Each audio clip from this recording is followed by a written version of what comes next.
Good afternoon, good morning, and good evening, everyone. Welcome to today's Modern Sales Pros digital panel on team leads, the good, the bad, and the ugly. Cue amazing Sergio Leone spaghetti Western music with that. Before we jump in, that was a deep cut right there too. I didn't see a lot of head nods.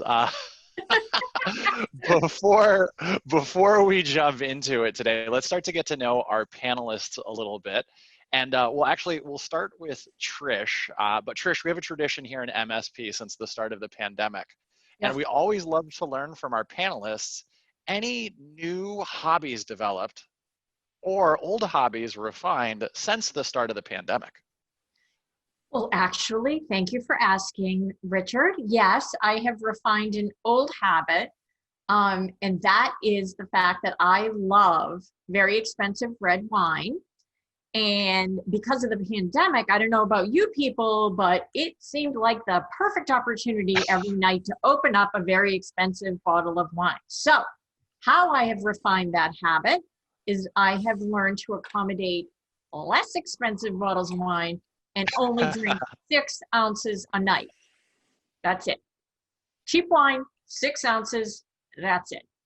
That's my new refined habit. That's a good sophisticated development. And then you can also stretch your dollar a little bit further because you're drinking less wine. Right. Like, which was the goal. Yes. Not the budget, the less. The less, yeah, that makes sense. Scott Britton, first time on an MSP panel. Somehow, I don't know how that's possible, but as we did with Trish, any new hobbies, started or skills refined since the start of the pandemic? Yes, and it is a pleasure to be here. Better late than never, Rich. So I've developed a Qigong practice during the pandemic. For those of you that don't know what Qigong is, it's basically almost like a form of Tai Chi.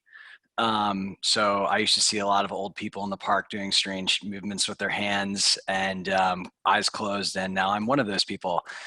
So that's probably been my biggest hobby that I've been doing since all this. All right. That is a first in MSP. Most people, it's usually I figured it would be. Yeah, I love but it. if I'm being honest.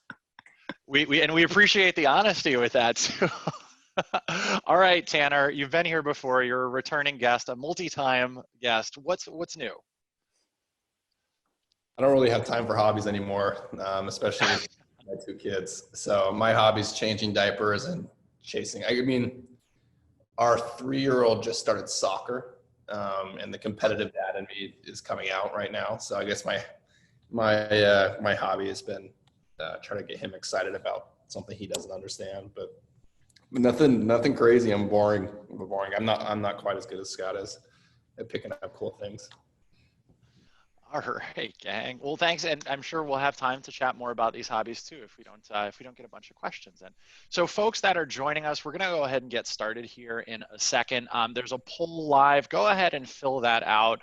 That's going to help our panelists here shape what was going to be a lively and a spirited discussion about team leads. Just a little bit of background here. For those of you who aren't familiar, Modern Sales Pros is the world's largest organization for revenue leaders. So for folks in sales management, sales operations, sales enablement, and the related supporting disciplines, we create an environment where our members can answer questions they'd otherwise struggle to solve on their own. We do that through sessions like what we have today. This session was actually started by a conversation in our online community that was so heated, we decided to bring on some expert panelists to talk about the topic. For those of you in attendance today who aren't members, you'll be invited to join the community afterwards. But enough about us. Today's content wouldn't be possible without a sponsorship from the team at Spiff. Hand it over to Tanner to say a few words about Spiff. Yeah, thanks, Rich. So I think, we've been around for a while, so a lot of you probably have heard of us or been to one of our other events we sponsor, but Spiff is kind of the new age of commission automation software. We're tirelessly trying to make commissions simple to understand, make commissions very visible in real time. So really trying to make this whole process of just paying people and motivating people easy. So yeah, and we're always releasing new things. Would love to have you guys follow us on LinkedIn. I'll go ahead and make sure that everyone gets my LinkedIn URL. But yeah, great content coming out and great things happening here at Spiff. Thank you for all the support. Awesome, and we're excited to have you here. Now, let's actually get to meet our panelists and let's learn a little bit more about who's going to be chatting today. And I'll hand it off to the one and only Trish Bertuzzi to introduce herself. Hi, well, obviously, I'm Trish. You might have guessed. I'm the founder and CEO of the Bridge Group. We are a 22-year-old consulting and implementation firm focused on the B2B tech space. And I'm also the author of the Sales Development Playbook, and I love all things virtual selling. All right. I'm Scott Britton. I'm the co-founder of Troops.ai and head of growth. Troops, if you're not familiar, I know we have some customers on the panel today, but we make it really easy to connect your databases that touch your customer, like Salesforce, soon Zendesk, Intercom, HubSpot, to places where people are spending time increasingly, which is messaging interfaces like Slack and Microsoft Teams. And very excited about this topic. Have certainly had my successes and blunders myself with team leads. Awesome. And thanks, Scott, and thanks, Trish, for joining. You guys have heard from me already. But Tanner Lacey, one of the co-founders here at Spiff, current role is really focusing on strategic revenue relationships, partnerships, and kind of aiding our sales team. I've played every role from janitor to operations to you name it since we started about 4 years ago. Really excited about this conversation, something I'm pretty passionate about when it comes to career development and making sure that we treat our people well. So excited to have the conversation. Excellent. Thank you, panelists, for your time. And just a few housekeeping notes before we jump into our programming today. First and foremost, please do use the Q&A panel. That's going to help us do a few things. First, that's going to help us moderate the discussion and make sure that the right panelist has some time to answer your questions. Second, by using the Q&A panel, you can also upvote other questions. So if you see a great question in there, throw an upvote on it. You can comment on questions. It's just going to make this a little bit more interactive for everybody. Secondly, before it ends up in the Q&A panel, this session is being recorded. That recording will be made available after the fact. It takes about 24 hours for Zoom to process. It's almost like there's a bunch of people using it or something. But once that's available, everybody here today will get a follow-up, including the link to that, in addition to all of our takeaways from today. But with that, let's talk about team leads, and let's talk about the good, the bad, and the ugly with team leads. And before we kind of dive really deep into the bad and the ugly of team leads, like, how did we get here? How did this role come about? And what's some of the background and thoughts of, like, does it work? Does it fail gloriously? Like, how did we get here? And Tanner, let's start with you on this. I know you said you've had some experience with it, so let's get your perspective. Yeah, I mean, as far as, and Rich, just to make sure I understand, right, just kind of like where the team lead role even comes from. Yeah, sorry about that. I was taking a sip of water. No, you're good. You're good. Yeah, so I mean, I think that it came from like a really pure part of some leader's heart, trying to give their team a really good opportunity to grow. I think what it comes from oftentimes is having a top performer. You're worried about losing them. You want them to gain the leadership, whatever the reason is. You want them to progress their careers, but there's not really like an actual management or promotional track either open or available. And so I think that's kind of where the genesis of this whole team lead role.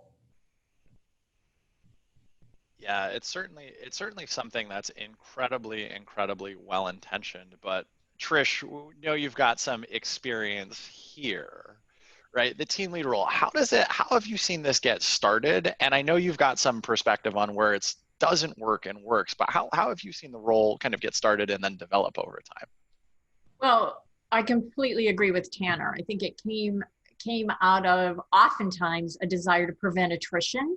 Like, I have this really great rep, they're bored, I don't know what to do with them. Hey, I'll make them a team lead, right? That's one side of the coin. There is another side of the coin, though, where the organization itself is just too darn cheap to invest in hiring a full-time manager. So they're like, hey, I'll get this guy who's great at this job to take on all this extra responsibility, make him a team lead, play it up like it's a major promotion, and yahoo, good for me. I just saved a head count. So 2 sides to the coin. And then I know, Scott, you had mentioned that you've had some experience with it going really well and some experience with it maybe not going so well. Maybe just chat a little bit about that. Yeah, I mean, I think a lot of this depends upon like how much. So first off, I agree with everything that people said. For us, you know, it's about keeping our high performers a sense of them feeling like they're growing their careers, that they are in both title and responsibility, especially when you don't have a natural place that they can, a natural role open that is available for them. And so I think that's one of the reasons it comes up. And I think for me, the biggest thing with this is structure. Providing if we've had success when we provided a lot of structure around here's how you spend your time, here's the division of that, and a very, very clear set of guidelines that somebody can step into versus, hey, you're an SDR and now go figure out how to mentor people. And there's, you know, spend as much time as you want to doing either thing. That just, I have not seen work. And I'd also say that, you know, based on the individual plays a big component. There are people that have the natural ability to context switch and be good at a lot of things and are just very dynamic young individuals. And then there are people that are really good in their lane and really good at that one particular task that you ask them to do, but that when you're asking them to do multiple things and really manage different responsibilities and times, they're maybe perhaps not experienced or mature enough to do that successfully. And so I think I've seen it work well when you have both, when you have the right individual who's capable of that type of responsibility, as well as a clear set of guidelines and structure that make it really, really easy for them to understand whether they're doing their job or not. Yeah, I think that's a common theme that we'll hit on a little bit more of how do we set this up for success. I think one of the things, and I'd be remiss as a moderator if I didn't ask, just knee-jerk reaction, Tanner, you know, team leads, is that something that you're really, really high on and think that people should invest in, or is it something that we should approach a little bit more cautiously? Yeah, I mean, it's really tough, and it's really tough to say without like understanding the situation that you're in. But team leads, I think more often than not, don't work. And it's not because the idea is not great and that it can't work. I think just like what Scott said, it requires like a really good amount of structure, and you can't go like you can't be like half in, half out. It really takes a lot of time just on everyone's plate. Where most of the time, I think it's actually given there to save other people time and to stretch your manager's time. So, yeah, I mean, situations are all different, but I would say most of the time, I think it's something you need to be very thoughtful as you kind of jump in. Yeah, I think that's great perspective. And Trish, I would be remiss if I didn't ask you the same question, right? In general, team leads, is that something that you advocate for or approach with a little bit more caution? Definitely not a little bit more caution, a ton of caution. I mean, we can sit here and we can talk about it. And I thought Scott did an excellent job of talking about how to set people up for success. And one of the ways is you have to hire people for that role that can contextually take off one hat and put on another. But if you think about it, you know, when we go to work every day, pretty much we're doing one job. And if we're doing different things, it's still kind of in the context of one job. A team lead, 2 different jobs, 2 different criteria for success, 2 different ways to be measured, hopefully 2 different ways to be compensated. It is really hard to be a dual personality 5 days a week and be really good at it. So I say go into it extremely cautiously. No, I think it's definitely the nature of being one foot in multiple roles is certainly tricky here. Yeah, you're playing Scott, the hokey pokey. Yeah, you're doing a little bit of everything, which is also a very challenging role. Scott, again, you said this is something that you guys are actually maybe doing a little bit of in terms of the hiring side. Do you approach this role as like, hell yeah, everybody should be doing it? Or should it be approached deliberately with a little bit of caution, right? It's not a foregone conclusion that a Yeah, team lead is the right I person. just echo everything everybody says. I actually would prefer not to do this. I'd prefer to give people career laddering opportunities with like bigger accounts, bigger territories, but the same responsibility, and then have a completely separate, uh, discrete management role that is you are a manager.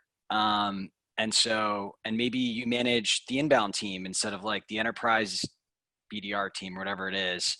A little bit, I would prefer just kind of the maturity arc to be focused and doing the same thing versus kind of that split time of things. And I know we had a question where, on that note, where can an account executive, this doesn't necessarily be just in one role where it's an SDR managing other team leading other SDRs, or an AE team leading other AEs. A lot of times you'll see an account executive who wants to perhaps mentor and lead a team of BDRs.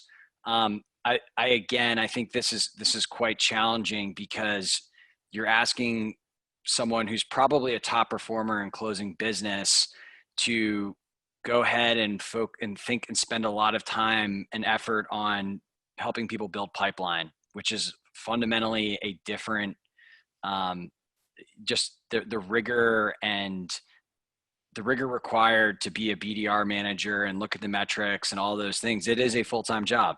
And so I think that you can do a lot of smart things that would, if you find yourself in that scenario, I really like pod structures where you have, an AE and they maybe have one or two BDRs that they work with, and they really kind of help them get tactical and strategic on the accounts that you really want to win. But it's very clear that that person their job is to close business. It's not to mentor BDRs, but they're working together in harmony in a structure that provides them maybe that feeling of mentorship or leadership that they crave when they're not ready to be a full-time manager. It's super interesting, the idea though. Like, I'm gonna have to think about that for a minute, because from the AE's perspective, they're not ready to be an AE leader yet, but they want to pick up some leadership skills. So having them lead the BDR team, I don't know, it's kind of interesting actually, because don't forget, I mean, we know from our research that if you promote a BDR to an AE too soon, they fail 65% of the time. That is insane. 65% of the time they fail. But maybe if you had an AE as a team lead, they could focus not just on the job at hand, but on what else you need to know to then become a future AE. I don't know. It's kind of interesting. Scott, you said something super interesting that I think is really, really important to call out. And it was that the AE wanted to go back down and play. I think a lot of times, and I mean, you guys tell me if you think differently, but a lot of times we try to put someone in the leadership role because we think that's the next best step for them, when oftentimes, like, some people don't want that. Some people would rather get a bigger territory. Some people would rather get bigger accounts or shadow an enterprise AE and help them and start moving up. But like there are people who are in an AE role as a means to an end, and that end is sales leadership. And I think that it could be a good fit. I think that like the intent behind this on all sides determines whether it's like fails or succeeds. I actually think that you could do that. I mean, I agree. But I kind of on with Trish, where it's like, it's really interesting. It could be really valuable, but I think it really depends on how you structure it. I mean, I'm pretty passionate about comp anyways, but you would want to make sure you set your comp up correctly. You want to make sure you set their next steps after that up correctly. But I think it also could be a huge value add if that individual wants to do that, if that's where they want to go as a next step. I like this question, and from some experience that I've had is I've seen folks go the other way, where maybe they're transitioning into an AE role and they're coming from like a recruiting background, having them understand the sales process by being an SDR manager and then transitioning into an AE seat. I've seen that flow before. I haven't, and I'm not saying it's a bad idea. I think you guys have made great points. Seeing it go the other way is pretty interesting. And we've started to hit on this a little bit, but let's actually move forward here and talk a little bit more about how do I set this person up for success. We've made a lot of really good points here. And Trish, I know you were very passionate about this. How do we set them up for success if we go down this path? So can you kick us off here and share a little bit of perspective? Well, first of all, I think the most important bullet is the last one. Do they even want the role? Or is it kind of, hey, someone said it earlier, your boss just quit. I'm between a rock and a hard place. Guess what? Oh, don't you want to be a team lead? Yeah, it would be awesome for you. So, I think not everyone wants to be in management. And I think team leads in particular get identified and convinced more than raise their hand and volunteer for the role. So I think you have to think of it from that perspective. So do they even want to be there? Because intent matters. And then there are things like, you can't just give them the role. Then you have to invest. There's this thing, it's called investing in people. I know we like to buy technology tools, not so much the investing in the people, but you might have to do it sometime. So invest in the people. Like, how do you become a manager? How do you coach? How do you mentor? How do you manage your time? How do you communicate up, down, and sideways? All those things are critical success factors. Still getting the hang of my 2-monitor setup here. Still trying to find my mute button. And I think that those are all great points. And I think, Scott, you hit on this a little bit before, but in terms of making sure it's lined up with their professional development, you mentioned a few different types of opportunities that folks you could give them. Maybe it's a pod, maybe it's otherwise. But how do you set this up and frame it to somebody so that they're actually taking advantage of those professional development opportunities that will continue to grow their skill set and also set them up to be successful in this? Yeah, I mean, it's funny. I was thinking about the AE question, where someone is not quite ready to be an AE leader, but they're going to go manage a set of BDRs. And then, so part of me is thinking about, like, there's a fundamental job of managing people. Can I do a one-on-one? Can I hold people accountable to metrics? Can I coach? But then there's also the proficiency of the actual skill. And so, personally, I like to be led by people that have done it before, and done it ideally at a high rate. And so I think a critical question that you have to ask yourself is,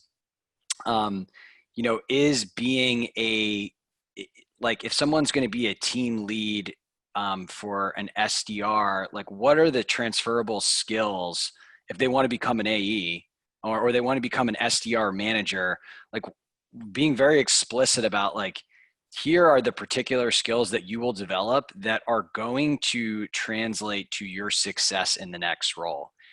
And moreover, here are the things that you might still need to learn from that you might not actually get in this role. Like, I don't know that if I'm an AE who's now managing BDRs, that I'm actually going to develop more mastery of the sales process. I might be better at managing people, but I don't know that I'm going to be a complete master of running an enterprise deal cycle as quickly as I might be if I'm like a mid-market rep, and going up market.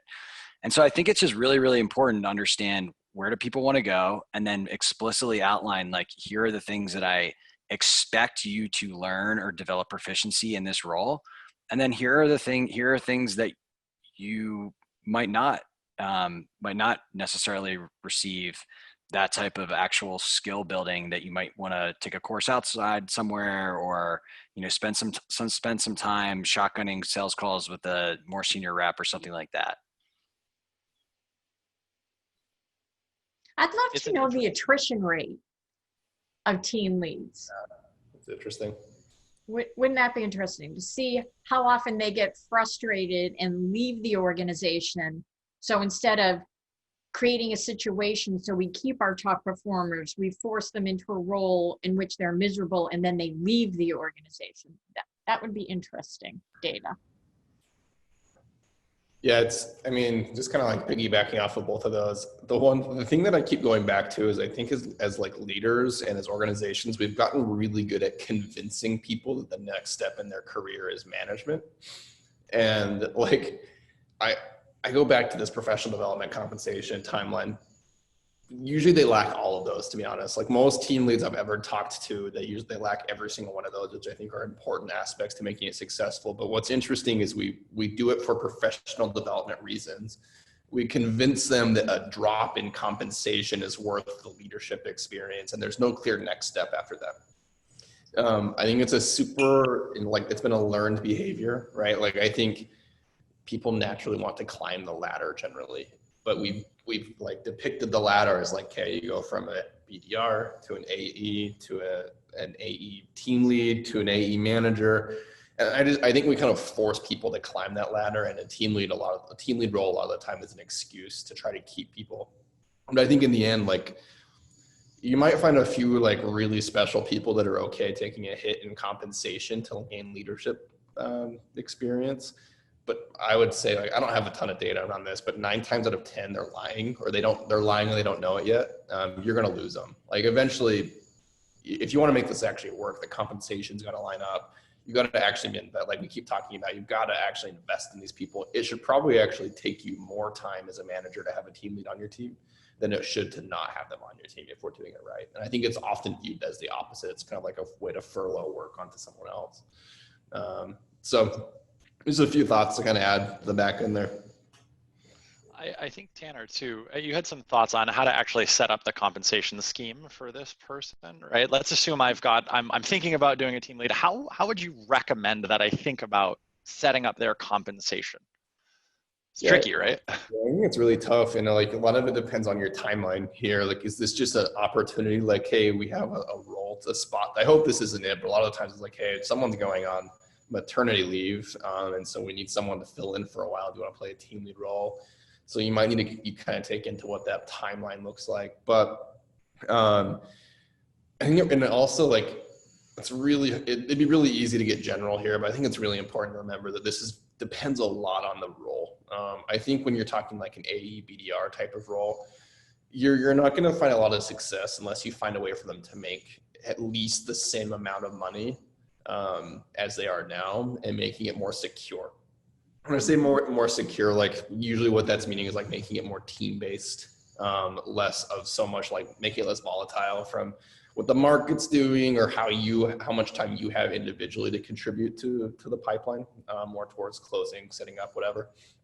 I think making it more standard that way, and then just compensation in general, you're going to want to tie that to whatever you want this person to achieve.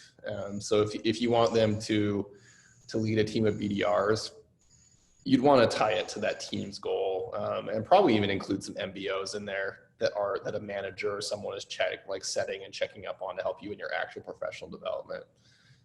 I actually think that by default, team lead roles work a little bit better with like sales engineers or CSMs or things like that. And I think it's inherent because most of the time SEs or CSMs, AMs are actually mostly comped on things that aren't so much in their control, like team compensation, renewals, things like that. And so it's a little bit easier to transition that way. And I think it probably makes sense to do that across the board. I think that's great perspective on this. And one of the things that was mentioned a little bit before was the notion, Scott, you had mentioned the pod model. I think that's a common approach to developing some leadership experience. Tanner, being a compensation expert, if somebody's thinking about, well, maybe we're not going to go down a team lead path, but we're going to go with a pod model. How have you seen folks set up compensation for the pod in a way where the pod leader, not team lead, pod leader, will make up a new role, is set up for success? Is that just like an MBO bonus? Like, how have you seen that work? Strictly MBO usually isn't usually successful. Your pod leader might like that because it's probably easy for them to hit it. But what your actual results will be less. First off, it really depends on what you call a pod. I think most pods generally include like a couple SDRs, a couple AEs, and then some team leads. But I think the way that you do it is you just kind of have to have like a micro sales team on that pod. Like there needs your SDRs, your AEs, and your manager all need to kind of have their own individual comp on performance, or your pod lead. But what I've seen is really successful is when you share those across the board too inside your pods. So when your AEs get a goal, or they get some sort of accelerator or commission when the SDRs or BDRs hit their goals, same way for the BDRs and AEs. And then that should always all roll up to the pod lead. Like especially on small groups like that, you know, where like commission should be motivating and comp should be motivating. And when you're in a small group like that, team morale and team building is really important. So kind of moving, if you're going to move to there, I would look at ways to give them enough control, probably 60 to 70% control over their own comp, probably 20 to 30, and then 20 to 30% more on the team's performance, and then maybe even as an organization for that last 10% if you leave that there. And that should probably flow across all roles. Obviously, the team lead or the pod lead will have a little bit more dependent on the performance of the team rather than the individual. But I think that's great perspective, especially on the pod piece. Question from registration, and Trish, I want to get started with you on this one. How ready does a team lead need to be, or how ready does a person need to be before you make them into a team lead? And then who are the people that should absolutely be avoided for these roles, even if they want it? Well, just by default, team leads are never ready because we haven't invested them or taught them to be ready. So unless they possess innate skills, I would say you're promoting someone who's not ready, nor do they have a real sense of realistic expectations about what the role requires. So it's sort of sink or swim. From the perspective of who are the people you absolutely wouldn't promote to a team lead role, someone like me, right? Someone who is me-centric, want to be top of the pack. I want my name at the top of the leaderboard, super competitive. Sure, you're my team. Don't care. I want to win. Those kinds of people, once again, do not make good team leads. It's got to be someone, and I forget the difference between intrinsic motivation and extrinsic motivation. Tanner, you probably know. But someone who is motivated by things other than just strictly monetary or recognition. Those type of people do not make good team leads and should not be under consideration. Yeah, I would just echo what Trish said. I can't help but think, I forget which book it was, but it kind of had 4 different types of salespeople. One of them was kind of like the lone wolf, who can be incredibly successful as a seller. But I think it honestly aligns pretty closely to like when you're talking about promoting people into management, are they just going to be a super IC? Yeah, all those people that are super ICs that, you know, are really good at the job, but frankly don't have the kind of empathy nor inherent desires to be invested in other people. I think it's a pretty direct correlation in the team lead equation as well. Yeah, I think it's, so I don't know about you guys, but every time I've seen a successful team lead or like situation happen, usually that person who's put in a team lead role has kind of already been filling that role before it was actually like something official. Like I had some people on my team in the past who just liked helping people. They just were really good at it. They worked really hard. They were top performers, but they did really enjoy like helping other people succeed. And I think that should, like, again, we should really take that into consideration. I think the biggest mistake here, and like forgive me for hopping on my soapbox again, but is that like not every, like management isn't necessarily the next step. In fact, like we should probably be paying our top performers maybe even more than we're paying our managers, because we're putting them in a spot to succeed. So I think it's really important about who's there and what you're putting them in that role, what they want to do. And I think like what Trish said, they're never going to have that experience because like we haven't invested in them yet. But usually, at least for me, you can tell someone, just the team around them, the respect they have, and how you can see them perform around their team. It used to be a little bit easier when people were in offices and you could see kind of who was hanging around too. But I think that's a good indicator of this, if this is going to work well or not. I think there's also a point of honesty with that. I think a lot of times folks are conditioned to think, oh, you're a manager, you must make a ton of money. And in most instances, you have a way less stressful job and more control over your outcomes as an individual contributor, not as a manager. I think the other thing people don't think about when they promote people to the team lead role, particularly for SDRs, is, especially now when getting to engagement has become the hardest part of the sales process. I mean, SDRs have a bitch of a job, right? Really, really, really hard. And now we're going to have someone lead them who doesn't have the experience, not just to manage people, that's one thing, but doesn't have the experience to look at a process or look at a message and go, ooh, this is broken. We need to change this. Or, oh, wait, that's a best practice. Let's replicate that. Or, oh, look, they all responded to this message. Let's move it to the top of our sequence. They just don't have the experience to be able to identify that. So they're kind of holding together current state and status quo. Is that the best thing? I don't know. I don't think so. Yeah, I think that's an important part too with this, and what we've kind of all hovered around here is this notion of like what's the role, and being very clear about what the role is and is not. Scott, I loved that point that you made before of like, does this person have a ton of domain experience, or are we asking them to be a manager when they've never done it before, but not giving them the title? Yep. Great question came in here, and I want to tee you up with this, Scott. So have a top performer, they want to be in management, but they'd be a little bit of a stretch. Any thoughts on how to reward and develop that person? Maybe it's a team lead role, maybe it's something else. Yeah, I'm a big fan of strategic projects. And so a lot of times, people want more responsibility. It's like, dude, I've been just, doing 4 or 5 demos a day, crushing it. I'm hitting my number. This is boring.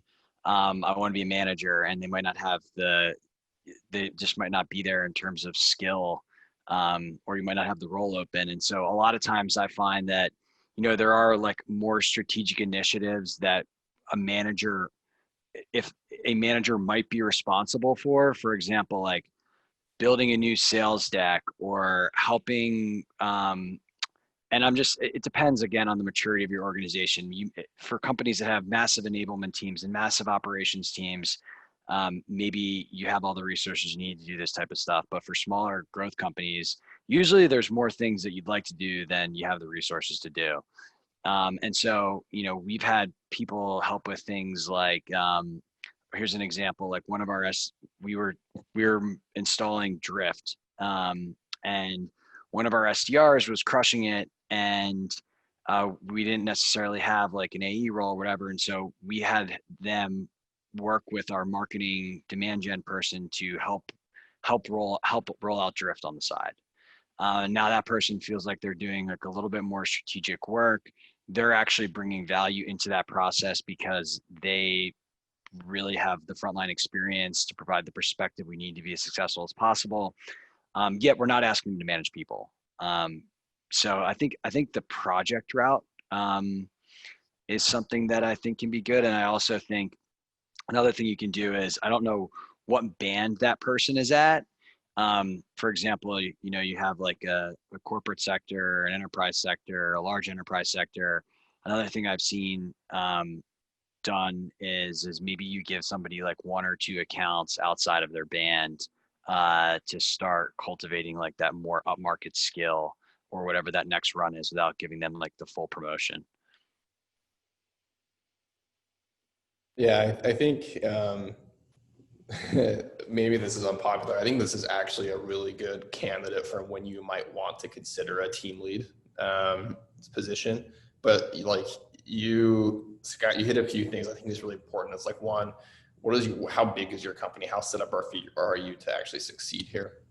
I'm a big fan of allowing people to stretch, and maybe even allowing them to like mess up, as long as it's not going to be like detrimental to the organization. Most of the times it's not. especially in like a team lead role. But we need to be willing to invest the time and the money into this individual if they want to roll into management. But I think we also, even before this happens, we need to have like a really blunt conversation with them on what they actually really want to do. Are you just trying to make that next step to grow up? Is this actually what you want to do? Do we think they're going to be good at it? Like radical candor, I think is really important here, where we let them know, like, I don't think you're going to be a great manager. So this is how we're going to get you to the spot. Obviously, we're say it probably a little differently than that. But I think there's a lot of things that happen beforehand just to make sure this is the right fit if you're going to make it work. And I think you can ramp things up too. We can, like, I don't know, maybe this is even just a bigger cop out. In one of my roles, we used to do mentors, where you had the chance to kind of mentor someone who was new, which is like a micro team lead. And maybe that's a role that you go and you slowly ramp that up if they can prove themselves. But transparency and candor throughout the whole process is how you actually make this happen. I'm also a big fan of the strategic project route. As long as I'm not hurting their comp or their performance by giving them that role. And if someone really wants that, they might not actually care. Like I said, more times than not, I think people care more than we think around sacrificing comp for experiences. The other thing is, let's face it, when we're hiring SDRs, what are they, first or second job out of college? They don't know what they want to be when they grow up. I mean, seriously, right? So we put them on this choo-choo train path, like the little train that could, up the hill, up the hill, up the hill. They're not 100% certain that's what they want. So I think giving them exposure to other parts of your organization, I mean, if they're a talented person and you want to keep them in their organization, you have to be willing to let them go explore outside the sales silo. So let them go sit with customer success. Let them get exposure to account management, to marketing, to finance. I mean, who knows? Different parts of your organization, because keeping a talented and valuable employee sometimes means, if you love them, set them free. I think that's a great point, especially as the role and the nature of the SDR function has multiple different homes now. And if you think of those people not as just, this is a little junior AE in training, but this is somebody who knows how to talk to people about our solution, that person could be valuable in customer success, account management, product marketing. I mean, I've seen sort of all of that, and I think that's really, really great perspective. We're going to move on here to our next kind of, and our last major topic area. And folks, please do use the Q&A panel. Got some good questions in there. We've got some good questions in from registration. But now we're just going to talk about, like, hey, where does this really, really work? We've talked about, there's a term in recruiting called purple squirrels or unicorns. Like, we know it takes somebody really, really special to get this done. And all of our panelists say, approach it with caution. We've talked about how to set this person up for success. But Scott, like, where have you, and let's start with you on this, where have you seen this just work really, really, really well, if anywhere? Right? Tanner mentioned like sales engineering and other roles, but like, where have you seen this work phenomenally well? Yeah, it's a great question. So this has only worked for me one time. And so in terms of like, you're ahead of the curve, buddy. Yeah. So, I'm not necessarily advocating that this is like an amazing thing. I guess it's more of like this can work. And, the other thing that was for us in the instance at work, this was a temporary thing. We weren't necessarily building a culture of team leads. We had basically a period of, call it 6 to 9 months where, just from a personnel perspective, we weren't ready to hire a full-time manager yet, but we also didn't have another role. And so this person stepped up in team lead. And I think from my perspective, the characteristics that it worked well was it was the right type of person. So it was somebody who was desired to be a manager, was excellent at their current craft. I would say they were dynamic in that they could context switch, and they just kind of had that raw intellectual horsepower to be able to do this, and honestly, and almost like a little bit entrepreneurial, like they could figure things out on their own without constant handholding. But at the same time, we also I had failed at this before, and so had set very strict guidelines of here's exactly how you could be successful. This is literally what your calendar will be like. These are the meetings that you have. This is what you're supposed to do in those meetings. These are the metrics that you look at. This is what your comp's going to be. I mean, it was outlined as well as it could be. And so that worked well for us in that period. But as soon as we had the ability to have discrete management functions and more of a hierarchy, more of like a hierarchy just within that one role, which for us was the SDR, that we got better results. Mm-hmm. And so to me, I think that, again, this can work for a temporary period of time where your business is in a certain phase. I don't know that I'm actually a big advocate of like building just like a general culture of team leads for perpetuity. Yeah, it seems that I love the idea of like, hey, it's at a point in time for the person, but it's also at a point in time for the business where maybe that opportunity just didn't exist for other reasons, right? Yep. Trish, a lot of exposure and a lot of experience with this. When we understand that this is a small case, right? When it actually works really, really well. Anything else to add to what Scott was saying about when this works? Like, how does it work really well? I think Scott articulated it beautifully. I have absolutely nothing to add. There it is, Flattered. Scott. You've dropped Well, the mic. I'm just gonna call it a day. Thank you. I mean, I think, yeah. Go ahead. Sorry, Rich.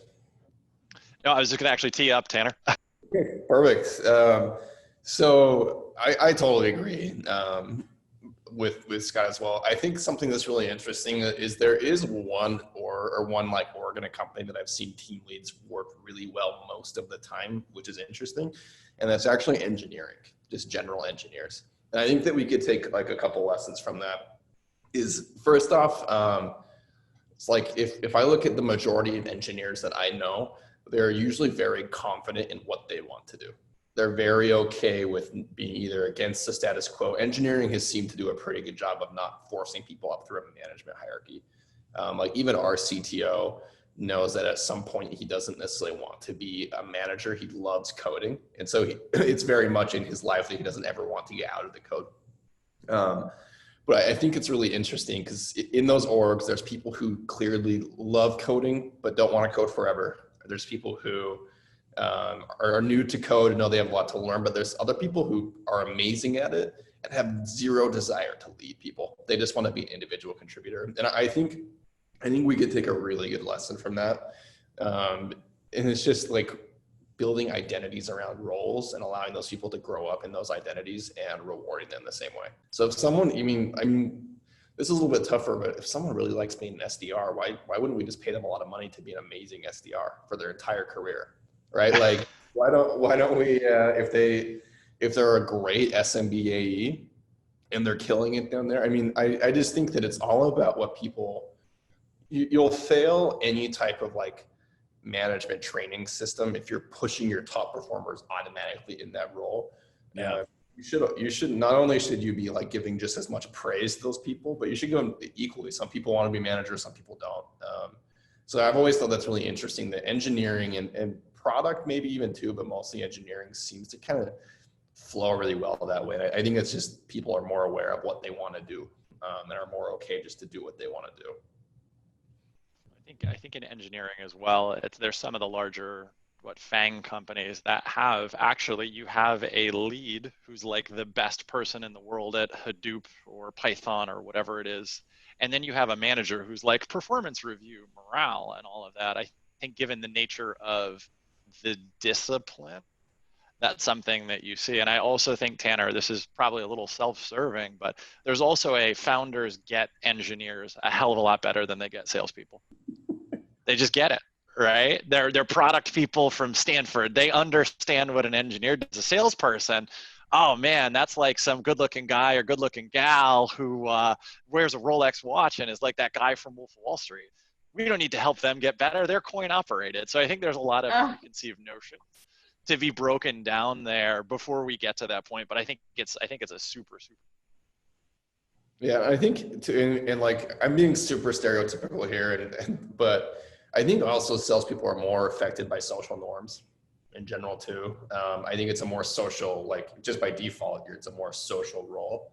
And so I think that affects just the perception of, hey, are you like my friend I went to school with is a VP, like I should probably be a VP too. And like, that's not necessarily like how you should measure your performance. So I think it's a hard game because it's hard to like uproot that, but I think there's a lot of things we can do to promote the right behaviors. And if it means setting up a team lead org, just making sure that we do it right. Excellent. We've got a few more minutes left with our panelists. So folks, do you have, do submit questions. If you've got some questions, please do throw those in the Q&A panel, upvote, and I have a comment question. I have a question. Go ahead, Trish. I mean, look at the poll. That's interesting. That is interesting data right there. So I agree. Right? I'd want to know for the folks that like have team leads and love it. It could be them. Like, what are the things that they've done that has made them successful? Right. Great. And kind of what are the unique circumstances? Like, can the audience see the poll? Yeah. I also wonder if this works and if the concept of a team lead has, if there's anything, based on kind of the segment of your business, like somebody who's like in a super transactional SMB space, are they that maybe has like a little bit less complexity? Are they perhaps better suited for a team lead than like maybe like a very, very enterprise type of go-to-market? I'm not really sure, Scott, sorry, I didn't mean to cut you off.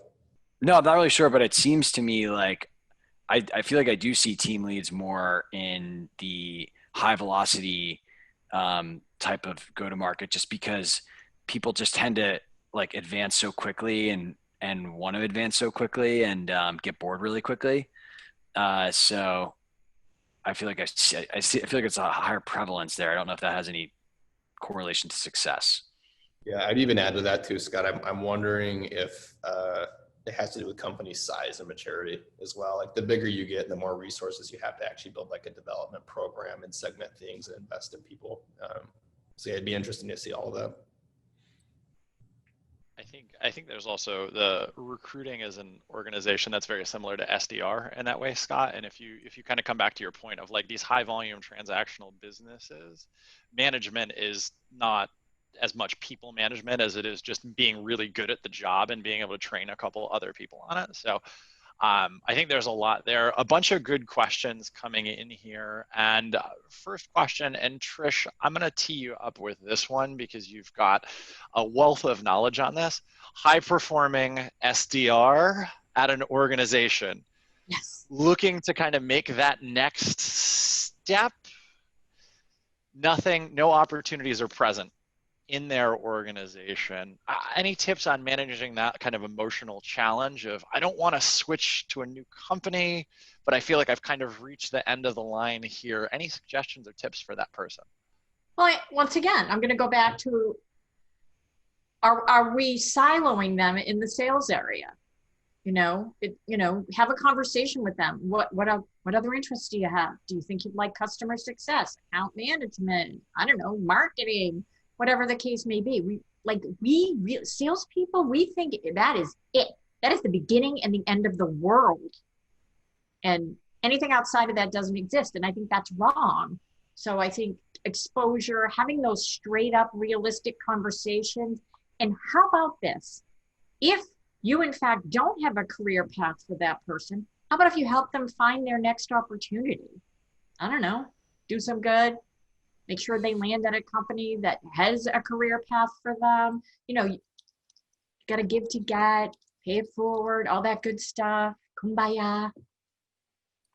I think that's tricky for a lot of sales leaders to actually have that conversation. Well, they're but I gonna would encourage, Yeah. 100%. I was gonna say, I would encourage everybody who's a manager on this call to encourage your team to take calls from recruiters.